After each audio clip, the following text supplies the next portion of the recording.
Here's a quick video on classical theory when you're playing. It's pretty important for metal, which is, funnily enough, a classical art and a classical kind of music. So,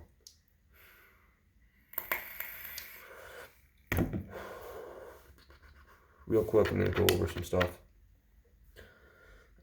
for classical theory that helps to guide the ear, because the whole point of classical music is to be able to predict the notes coming up based off the notes you've heard, which makes it more appealing to your ears.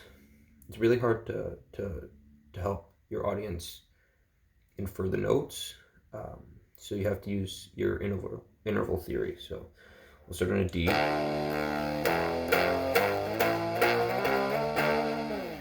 So those are your intervals. You got a first, second, third, fourth, fifth, sixth, seventh, and you're back to your first, which is an eighth.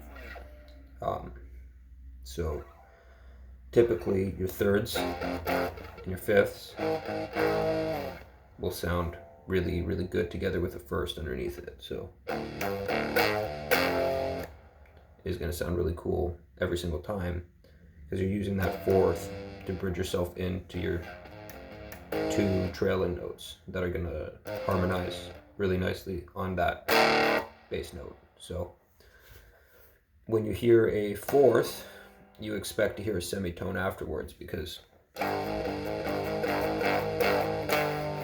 is a really, really common note to hear in music. It's just how music's been written since the dawn of music, and that's just what people tend to base their inferences upon in music. So when you're playing around with your chord progressions, try to lead from a fourth to a fifth, because it's going to satisfy the ear every single time.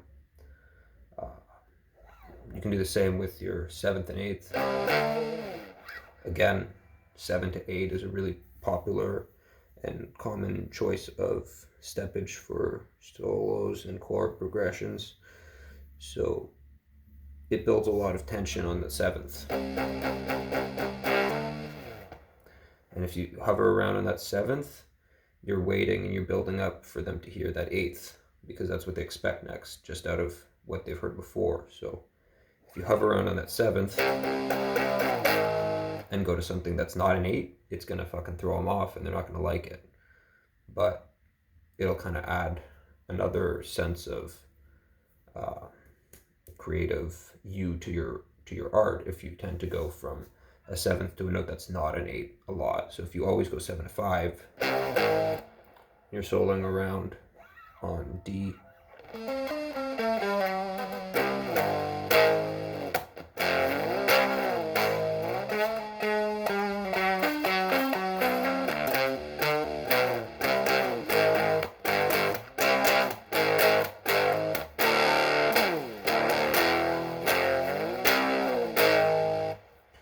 Just in that little bit I've played for you, now you kind of expect a 5 after that 7 as opposed to an 8. So I've now changed your ear for this song. So if I'm going to use that while I write, it's going to give me a lot more guidance in what I should be playing after that 7th, because it's going to have to harmonize with the 5 in the solo. So if I hit a 7th while I'm in a solo and then transfer to some notes that'll harmonize with that 5th, like a 6 or a 4, it's going to really, really satisfy your ear and you're going to love it. So if I'm playing around here,